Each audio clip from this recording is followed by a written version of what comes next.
Shalom, selamat datang di online service AEJF Bio. Apa kabar? Semoga semua selalu dalam perlindungan dan kasih Tuhan.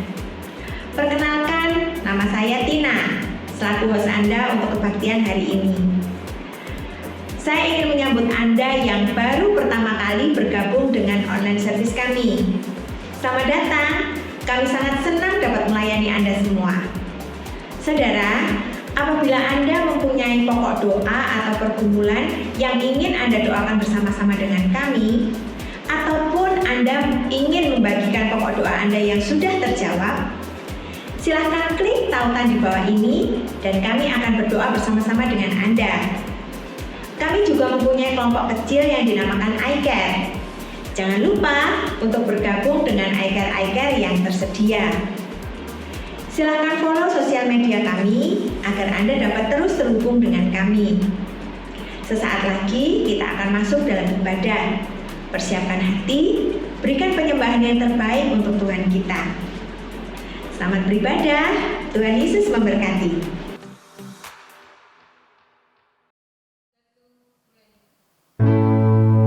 Shalom jemaat Tuhan, mari kita mau datang hampiri hadirat Tuhan, karena dari sanalah ada ketenangan bagi jiwa kita.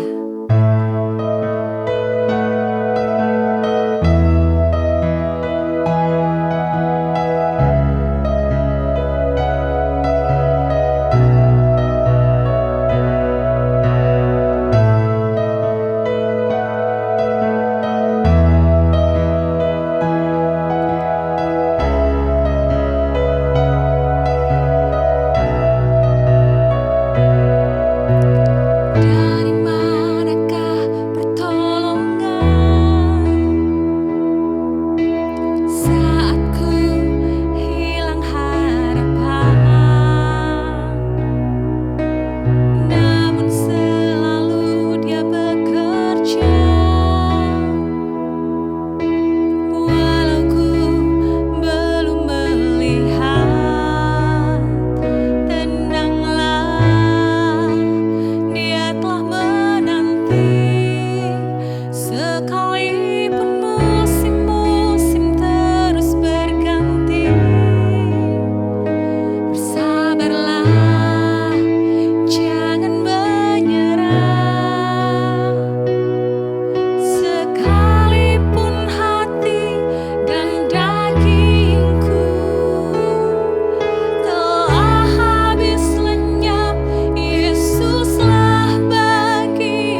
Bapak, terima kasih kalau pagi ini kami boleh sehat, kami diberkati dengan waktu untuk kami boleh belajar firman-Mu. Kami rindu pada pagi hari ini kami boleh menjadi anak-anak Tuhan yang boleh mendengar setiap apapun yang boleh Tuhan katakan pagi hari ini. Mari Bapak, mohonkan hati yang terbuka buat kami, telinga yang terbuka buat kami. Roh Kudus berbicara atas kami semuanya, baik buat hamba-Mu yang boleh menyampaikan maupun buat setiap jemaat Tuhan yang boleh mendengar. Kiranya firman pada pagi hari ini boleh menjadi sesuatu yang boleh menguatkan hidup kami. Terima kasih Bapak, terima kasih. Kami siap diberkati di dalam nama Tuhan Yesus Kristus. Amin. Shalom, jemaat Tuhan yang terkasih. Sebelum kita belajar, saya mau mengucapkan terima kasih untuk semua volunteers yang luar biasa pada hari ini yang boleh melayani kita semuanya. Thank you tim, terus semangat untuk melayani Tuhan. God bless you. Baik Bapak Ibu yang terkasih di dalam Tuhan Yesus Kristus. Kalau saya mengatakan sebuah kata, menderita, apa yang ada dalam pikiran Anda?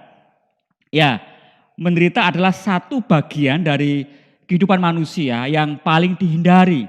Kenapa dihindari? Ya, karena saya yakin dan percaya bahwa setiap dari kita, saudara dan saya, pasti tidak ingin hidup di dalam sebuah penderitaan. Setuju dengan saya? Iya, semua dari kita pasti tidak ingin yang namanya menderita. Tetapi masalahnya adalah bahwa penderitaan ini merupakan bagian hidup manusia yang tidak bisa lepas dalam kehidupan kita. Artinya apa? Artinya bahwa saudara dan saya, siapapun itu, suatu saat, suatu musim pasti kita mengalami yang namanya penderitaan.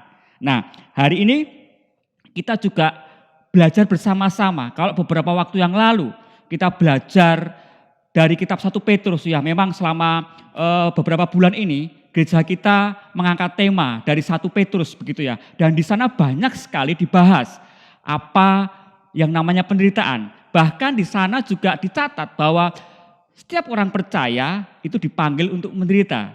Seperti Kristus telah menderita.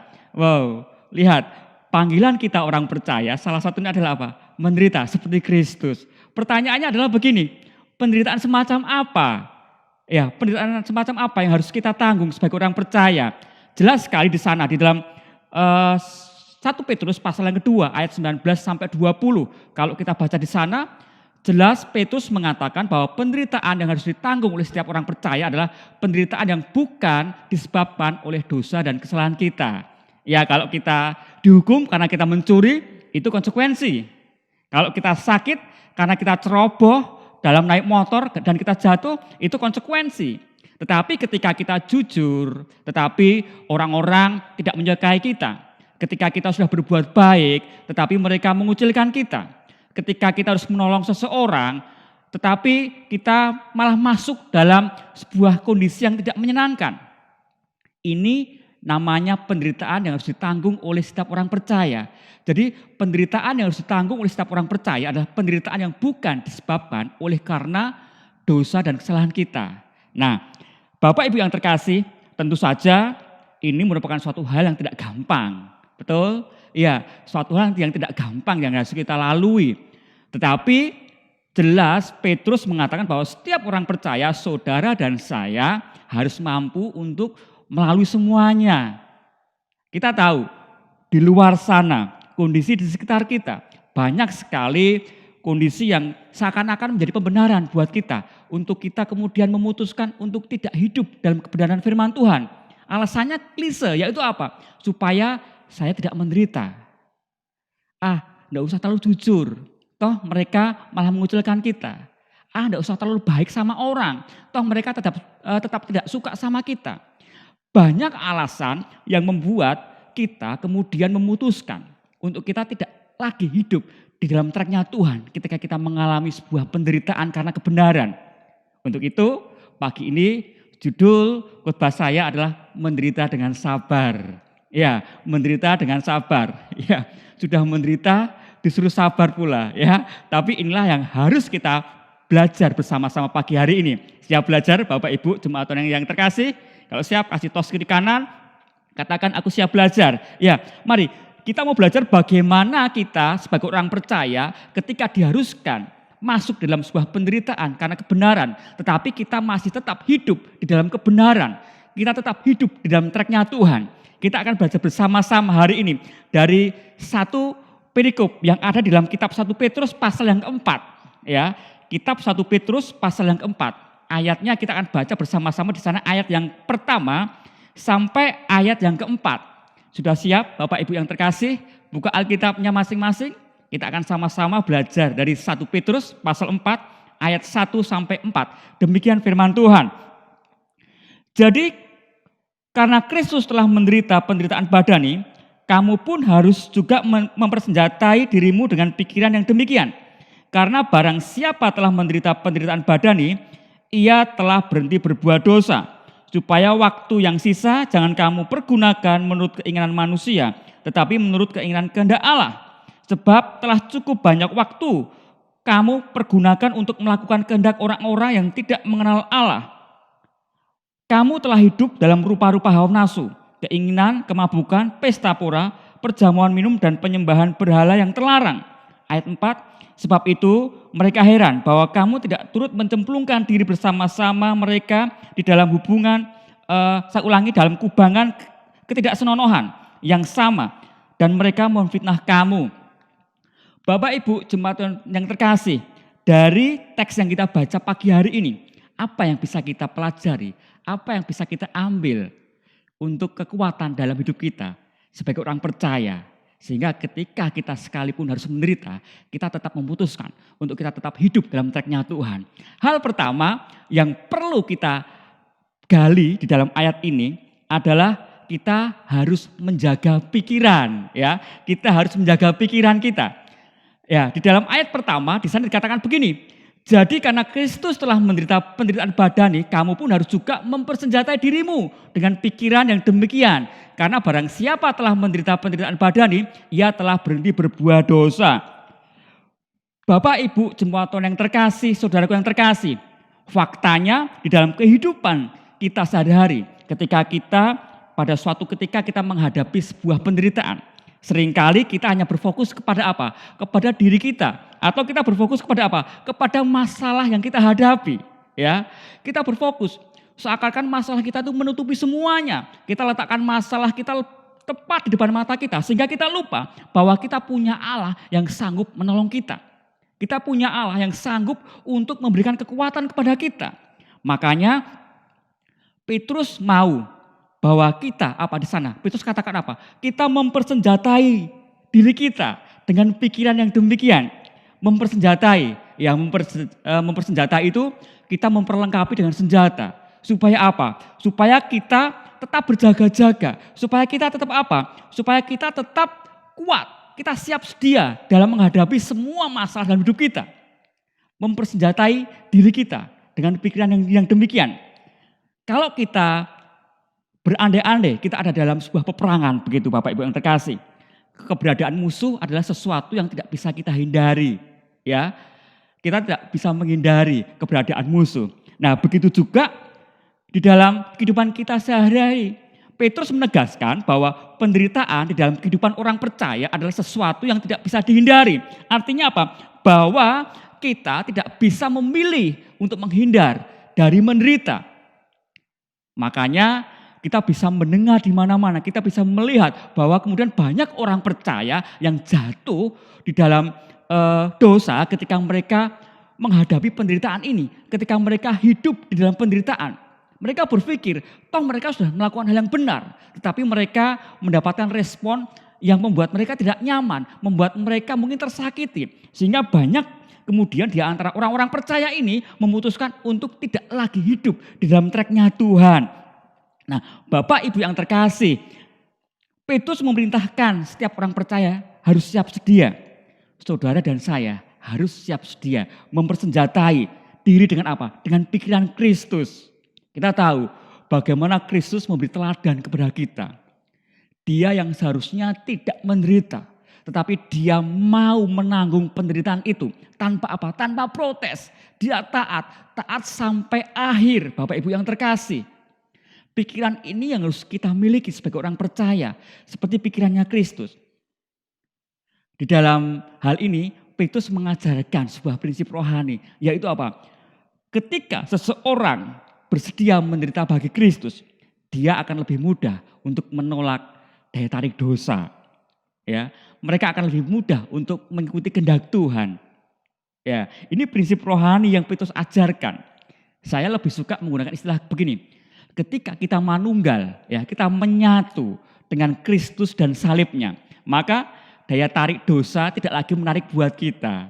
Ya, apa yang menarik buat kita? Ketika kita manunggal dengan Kristus, ketika kita manunggal dengan salibnya, bagaimana kita mentaati kehendak Tuhan, ini yang menjadi menarik buat kita. Jadi apapun yang terjadi dalam hidup kita tetap taat. Walaupun kita menerima berbagai macam penderitaan. Mungkin ditolak, iya. Mungkin diejek, iya. Mungkin dijauhi, iya. Tetapi satu hal, saya mau katakan begini. Kita orang percaya, saudara dan saya dipanggil untuk itu. Makanya di poin pertama ini, Petrus mengajak kita untuk apa? Mempersenjatai. Supaya ketika kita orang percaya harus melewati yang namanya penderitaan, kita tetap tangguh, kita tetap unshakable, kita tetap hidup di dalam kebenaran, hidup kita tetap hidup di dalam track-nya Tuhan. Apakah ini gampang? Tentu saja ini adalah bagian yang tidak gampang yang untuk kita lewati, Bapak Ibu yang terkasih, jemaat Tuhan yang terkasih. Ini membutuhkan sebuah effort, membutuhkan sebuah perjuangan, struggle, bagaimana kemudian kita bisa menjaga hidup kita, walaupun harus menderita sekalipun. Tetapi jangan khawatir, kita punya Roh Kudus. Ya, Roh Kudus akan menguatkan kita. Kita tidak sendirian hari ini, ya sebagai orang percaya. Tetapi ada Roh Kudus yang senantiasa menghibur kita, ada senantiasa menguatkan kita, ada senantiasa mendidik kita. Nah ini yang harus kita pegang. Poin pertama, bagaimana kita harus punya pikiran seperti pikiran Kristus ketika kita harus menghadapi penderitaan. Sehingga hidup kita senantiasa selalu ada dalam track-nya Tuhan. Ya, kemudian bagian berikutnya yang bisa kita gali dari teks ini adalah apa? Di sana saya mencatat di dalam ayat yang kedua. Ayat kedua berbunyi demikian. Supaya waktu yang sisa jangan kamu pergunakan menurut keinginan manusia, tetapi menurut kehendak Allah. Di sana ada tema, ada esensi bagaimana kita mengelola waktu yang tersisa. Ya, ada dua aspek ya di dalam ayat ini. Aspek pertama adalah waktu yang kita miliki sangat terbatas. Ya, kita tidak hidup selamanya, Bapak Ibu jemaat Tuhan yang terkasih. Suatu saat kita pasti akan meninggalkan dunia ini. Kalau orang Jawa bilang, urip iki mung mampir ngombe. Ya, artinya bahwa hidup ini kurang lebihnya ya, bahwa hidup ini cuma sementara, kita cuma mampir untuk kita minum sejenak. Artinya apa? Bahwa waktu yang kita miliki hari ini adalah waktu yang sangat terbatas. Makanya penting kita punya pengelolaan waktu yang baik. Kita harus menghargai waktu. Iya harus itu Bapak Ibu yang terkasih. Menghargai waktu, menginvestasikan kepada hal-hal yang benar. Sehingga melalui waktu-waktu yang ada, kita semakin hari boleh menjadi pribadi yang semakin baik. Kemudian kita harus mengatur waktu ini dengan baik. Kita harus bisa memanage bagaimana kita menghabiskan waktu ini dengan sesuatu yang berguna. Dengan sesuatu yang membangun iman kita. Kalau hari ini orang-orang milenial ya, orang-orang modern banyak sekali menghabiskan waktunya di depan media sosial. Ya, bagaimana kita melihat atau mungkin kita sendiri ya, bagaimana kita menghabiskan waktu kita di depan media sosial ataupun di depan televisi kita. Banyak sekali waktu yang terbuang di sana. Nah, hari ini saya mengajak kita semuanya, bagaimana kita bisa mengelola waktu yang tersisa. Kita harus sadar bahwa waktu yang kita miliki adalah waktu yang terbatas. Suatu saat waktu itu pasti habis. Suatu saat kita sudah tidak ada waktu lagi di dunia ini. Artinya apa? Artinya kalau hari ini Tuhan masih beri kita nafas. Kalau hari ini Tuhan masih beri kita waktu, bangun pagi dan kita masih bisa melihat ada matahari di sana. Kita masih bisa bertemu dengan teman-teman kita, keluarga kita. Artinya sebuah kesempatan. Mari Bapak Ibu, jemaat Tuhan yang terkasih, kelola waktu kita. Ya, waktu kita adalah waktu yang terbatas. Aspek yang kedua dari poin ini, mengelola waktu yang tersisa adalah bagaimana cara menggunakan waktu ini. Nah, ini penting Bapak Ibu yang terkasih. Bagaimana menggunakan waktu ini? Di sana Petrus mengatakan begini, jangan kamu mempergunakan menurut keinginan manusia, tetapi menurut kehendak Allah. Lihat, jelas sekali Petrus menasihatkan kepada kita bahwa di dalam waktu yang singkat ini, di dalam waktu yang terbatas ini, kita harus hidup seturut dengan kehendak Allah. Kenapa Petrus harus menulis ini kepada jemaat-jemaat pada waktu itu dan hari ini kepada kita? Karena Petrus tahu bahwa kita walaupun sebagai orang percaya tetapi kita masih hidup di dalam tubuh kita, tubuh yang fana. Tentunya kecenderungan kita hari ini adalah apa? Melakukan sesuatu yang menyenangkan kedagingan kita, menyenangkan keinginan kita. Nah, ini yang Petrus tidak mau, makanya dia memberikan nasihat kepada orang-orang percaya pada waktu itu dan hari ini kepada kita. Waktu kita terbatas, tidak lama. Makanya kamu harus pergunakan. Jangan untuk menurut keinginan manusia, tetapi menurut kehendak Allah. Rupanya tidak hanya Petrus yang menasihatkan tentang hal ini, tetapi Paulus juga menasihatkan ini kepada jemaat di Roma. Di sana kita bisa melihat di dalam Roma 8 ayat 6 sampai 8. Dikatakan apa di sana? Dikatakan demikian. Karena keinginan daging adalah maut, tetapi keinginan roh adalah hidup dan damai sejahtera.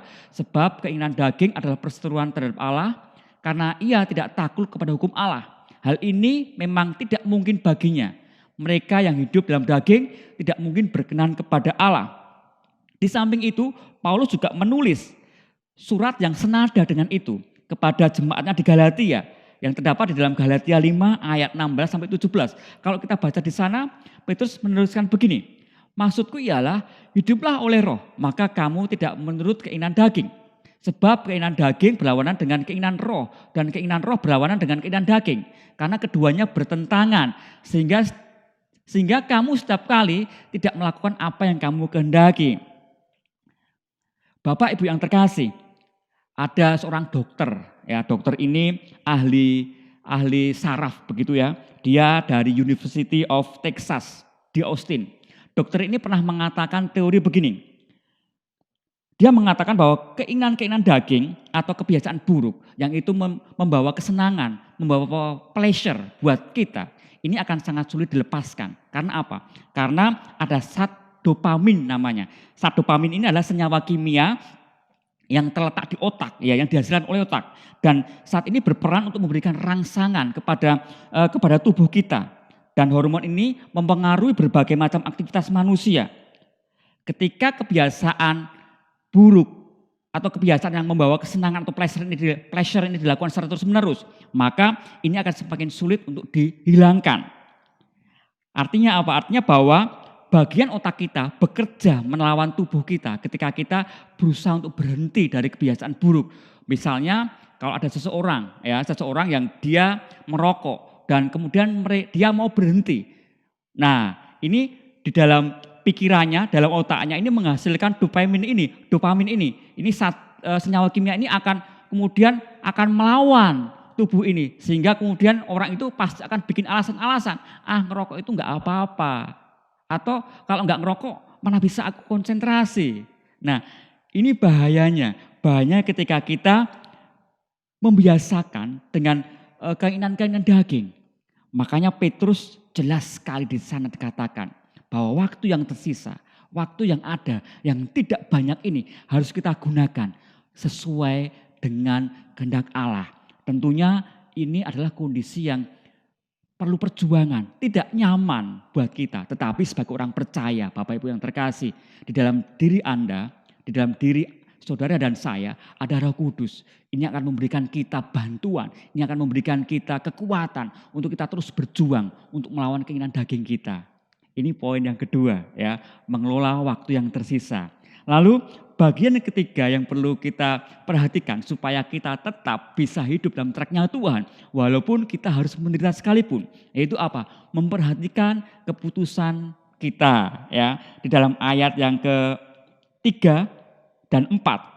Di sana dikatakan demikian.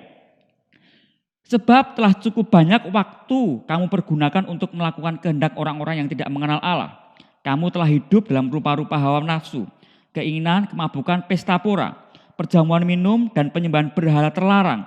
Sebab itu mereka heran bahwa kamu tidak turut mencemplungkan diri bersama-sama mereka di dalam kubangan ketidaksenonohan yang sama, dan mereka memfitnah kamu.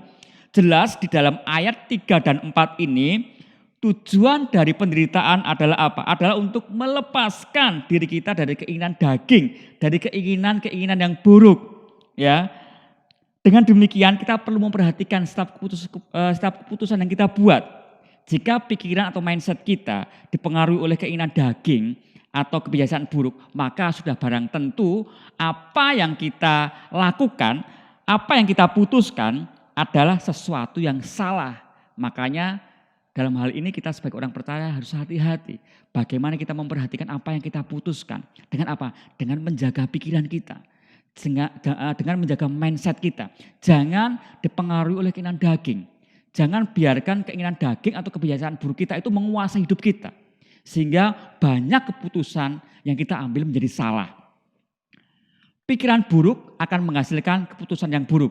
Ya, ini catat baik-baik jemaat Tuhan. Pikiran yang buruk akan menghasilkan keputusan yang buruk. Dan keputusan yang buruk akan menghasilkan tindakan yang buruk. Dan tindakan yang buruk akan menghasilkan apa? Hasil yang buruk. Nah, ini perlu kita ingatkan bersama-sama. Dan ketika itu dilakukan terus-menerus tanpa adanya usaha kita untuk merubah mindset kita, untuk memenuhi pikiran kita dengan firman Tuhan, maka yang terjadi adalah masa depan kita menjadi rusak. Karena terus-menerus kita penuhi pikiran kita dengan pikiran yang buruk. Kemudian kita memutuskan suatu hal yang buruk. Dan kemudian setelah memutuskan kita melakukan tindakan hal yang buruk. Dan tentunya hasil yang kita dapatkan adalah hasil yang buruk. Dan kalau ini kita biarkan Bapak Ibu yang terkasih, maka sudah tentu hidup kita menjadi hidup yang buruk. Hidup kita menjadi hidup yang tidak berarti. Makanya penting hari ini kita memenuhi pikiran kita dengan pikiran yang benar. Dengan firman Tuhan. Sehingga kita bisa menghasilkan keputusan yang baik. Dari keputusan yang baik kita bisa menghasilkan tindakan yang baik. Dari tindakan yang baik kita bisa menghasilkan hasil yang baik. Sehingga hidup kita boleh dikenal orang sebagai hidup yang baik dan berkualitas. Dan tentu saja ini tidak hanya berguna buat kita sendiri. Tetapi orang-orang di sekitar kita juga akan menikmati ketika hidup kita menjadi hidup yang baik. Maka penting ya Bapak Ibu yang terkasih. Permasalahannya di sini adalah manusia setiap saat dalam hidupnya itu dihadapkan dalam sebuah peperangan senantiasa. Makanya di ayat depan tadi Petrus dengan tegas mengatakan persenjatai dirimu dengan pikiran-pikiran yang demikian, dengan pikiran-pikiran Kristus. Ya, supaya apa? Supaya ketika menghadapi peperangan ini kita bisa memutuskan sesuatu yang baik. Di dalam hidup kita tidak bisa memilih ya dua keputusan. Kita hidup di dalam kebaikan, tetapi di lain sisi kita juga hidup dalam kepuasan hawa nafsu. Kita tidak bisa memilih dua hal ini berjalan bersama-sama. Ya, tubuh kita tidak bisa kita jadikan untuk kita abdikan kepada dua tuan. Ya, pada ketaatan akan firman Tuhan, tapi di lain sisi kita juga hidup di dalam ketidaktaatan. Makanya penting hari ini kita putuskan untuk kita memilih. Kita semuanya tahu ya penyanyi tenor terkenal dari Italia ya, Luciano Pavarotti ya, tahu orangnya gemuk gitu, ada brewoknya begitu. Dan dia penyanyi tenor yang cukup terkenal. Dia bercerita pada suatu saat ya, saat saya masih kecil, ayah saya seorang chef roti. Dia memperkenalkan saya pada lagu dan dia mendorong saya untuk menyanyi. Saya bekerja keras untuk bisa mengembangkan suara saya. Dan ketika dia menginjak remaja, dewasa, dia belajar kepada guru vokal begitu ya, Arrigo Pola namanya. Dia penyanyi profesional, dia penyanyi tenor yang cukup terkenal pada masanya. Dan di samping belajar dari Arrigo Pola, Pavarotti juga kuliah. Dia kuliah di bagian keguruan. Nah, selesai kuliah, dia bertanya kepada ayahnya, "Pak, aku sebaiknya menjadi guru atau menjadi penyanyi?" Kemudian apa yang ayahnya jawab? Ayah menjawab demikian, "Luciano, Kalau kamu berusaha duduk di dua kursi, kamu akan jatuh di tengah-tengahnya. Maka dalam hidupmu, kamu harus memilih satu kursi. Dan kemudian apa yang diputuskan Pavarotti? Dia putuskan, saya harus memilih satu kursi. Dan kita bisa lihat bagaimana kemudian dia berjuang mati-matian untuk mengasah kemampuannya. Dia berjuang mati-matian untuk tampil sebagai penyanyi profesional. Dan dia berjuang mati-matian untuk dia bisa tampil di dalam opera-opera nasional di negaranya. Dan dia bisa dapatkan hasilnya ketika dia memilih. Di dalam kehidupan kita, Bapak Ibu jemaat Tuhan yang terkasih, kita tidak bisa memilih dua kursi. Kehidupan dalam Tuhan atau kehidupan dalam hawa nafsu kita. Putuskan. Walaupun kehidupan dalam Tuhan seringkali mungkin akan membawa kita dalam penderitaan, ya, karena kita berbuat baik dan menolak keinginan daging. Mungkin kita menghadapi suatu kondisi yang tidak nyaman ketika kita mentaati firman Tuhan. Tetapi yakin dan percayalah bahwa kehidupan di dalam Tuhan itu adalah kehidupan yang membawa berkat. Ya, di dalam saya akan tutup dengan satu ayat Bapak Ibu yang terkasih di dalam 1 Petrus pasal 3 ayat 17. Sebab lebih baik menderita karena berbuat baik jika hal itu dikehendaki Allah daripada menderita karena berbuat jahat. Ingat ayat ini Bapak Ibu yang terkasih, putuskan hari ini bahwa walaupun kita mungkin menderita karena kita taat, tetapi kehidupan di dalam Tuhan itulah yang dikehendaki Allah, itulah yang berkenan di hadapan Allah. Baik Bapak Ibu yang terkasih, hari ini kita sudah belajar ya 3 hal. Bagaimana kita bisa tetap ada dalam tracknya Tuhan. Walaupun kita harus menderita. Kita harus menjaga pikiran kita. Ya, pikiran kita dengan pikiran Kristus. Kita harus bisa menghadapi semua tantangan dan masalah yang ada. Dengan tegar. Persenjatai diri kita. Siap sedialah. Kemudian kita harus bisa mengelola waktu kita. Waktu kita terbatas. Waktu kita tidak panjang. Makanya kita harus isi dengan turut kehendak Tuhan. Jangan turuti keinginan daging kita. Kemudian kita harus memperhatikan keputusan kita hari ini. Kita tidak bisa milih 2 kursi. Ya, putuskan hari ini bahwa kita mau taat kepada firman Tuhan. Kita mau taat kepada Tuhan. Walaupun apapun risikonya, kita mau taat. Karena hal itulah yang terbaik. Itulah yang berkenan. Dan Tuhan mau kita lakukan itu. Amin. Yuk kita berdoa bersama-sama. Tuhan Yesus yang baik, terima kasih atas firman-Mu pada pagi hari ini. Terima kasih kalau firman-Mu boleh berbicara banyak kepada kami hari ini. Mungkin hari ini kami ada di dalam tidak ada dalam tracknya Tuhan. Karena kami takut ketika kami ada dalam tracknya Tuhan, kami menderita. Ketika kami jujur di tengah-tengah orang yang tidak jujur, kami dikucilkan. Kami takut itu Tuhan. Kami mohon ampun Bapak. Dan hari ini kami jadi tahu bahwa apapun yang terjadi dalam hidup kami, walaupun kami harus menderita sekalipun, walaupun kami harus dibenci sekalipun, walaupun kami harus tidak disukai sekalipun, tapi kami rindu bahwa hidup kami tetap ada dalam tracknya Tuhan. Karena inilah panggilan kami sebagai orang percaya. Karena Kristus sudah memberi teladan kepada kami bahwa dia menderita, walaupun sebenarnya dia tidak layak menerima itu. Tapi dia tanggung dengan sabar. Dia tanggung dengan ketaatan sampai pada akhirnya. Dan kami rindu bahwa kami boleh menjadi pribadi-pribadi yang demikian. Terima kasih Bapak, terima kasih. Mari Roh Kudus berbicara terus atas kami hari ini.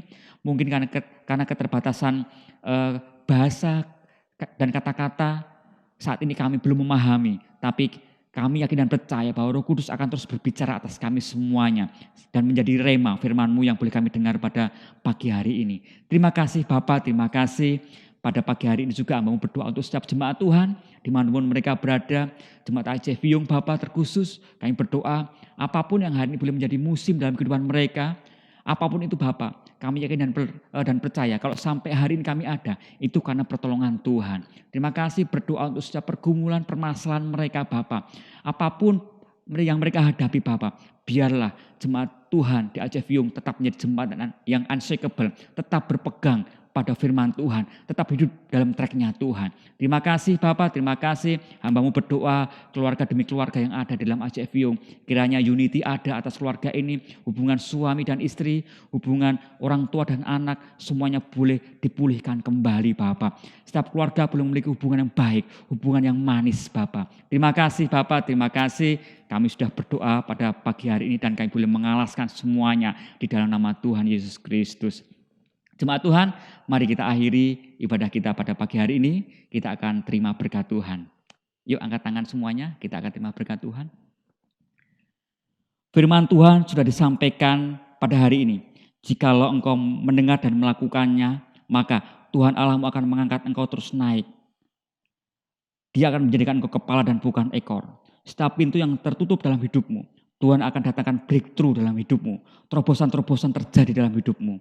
Dan biarlah damai sejahtera Tuhan, sukacita Tuhan yang melampaui segala akal budi akan ada bersama dengan engkau dari hari ini sampai selama-lamanya. Berkat dalam nama Bapa, Putra, dan Roh Kudus. Amin. Selamat hari Minggu, saudaraku. Tetap jaga kesehatan ya dimanapun Anda berada. Jangan lupa tetap pakai masker. Dan tentunya jangan lupa bahagia. Sampai ketemu di ibadah kita minggu depan. God bless you.